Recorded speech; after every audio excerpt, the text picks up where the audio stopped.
Статусот на Охрид продолжува да виси. УНЕСКО испрати нова јасна порака дека за заштитата на еден од најзначајните културни предели во Европа не е направено доволно. УНЕСКО во нацрт извештајот повторно предлага Охридскиот регион да го добие поразителниот статус светско културно наследство во опасност. Конечната одлука ќе се носи во Пусан, Јужна Кореја на седницата на Комитетот за светско наследство на УНЕСКО, која треба да се одржи по 19 јули. Пријавени се различни иницијативи за решавање на тековните проблеми, но Центарот за светско наследство и советодавните тела сметаат дека вкупниот напредок во спроведувањето на претходните одлуки и препораки останува ограничен, оставајќи го локалитетот во многу ранлива состојба.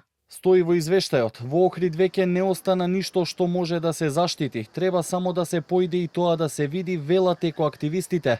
Од нелегални комплекси во сред студенчишко блато, огромни хотели во Рамне, преку 100 платформи и разни конструкции во најстарото европско езеро и уште многу други градби каде не име местото се сликата за регионот, велат тие. Според нив, статусот културно и природно наследство во опасност требало да биде доделен уште пред една декада, кога експертите го вклучиле првиот аларм. Требаше пред 10 години и да се ставеше како наследство во опасност, тогаш кога експертите прв пат препорачаа, можеби сега ќе имаше вредности кои може да се зачуваат.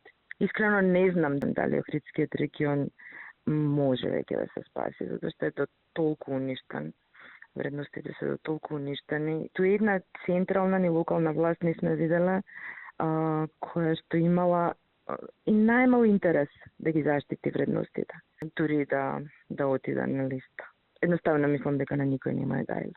На тие што носат одлуки. Градоначалникот на Охрид Кирил Пецаков во телефонски разговор ни посочи дека нема да го коментира нацрт извештајот и дека составки излезе откако ќе се донесе конечната одлука во Јужна Кореја. Пред повеќе од половина година владина делегација заедно со Охридскиот градоначалник беа во Париз за да воспостават посоодветна комуникација со УНЕСКО со цел подобро да се решаваат проблемите кои се наталожени во регионот.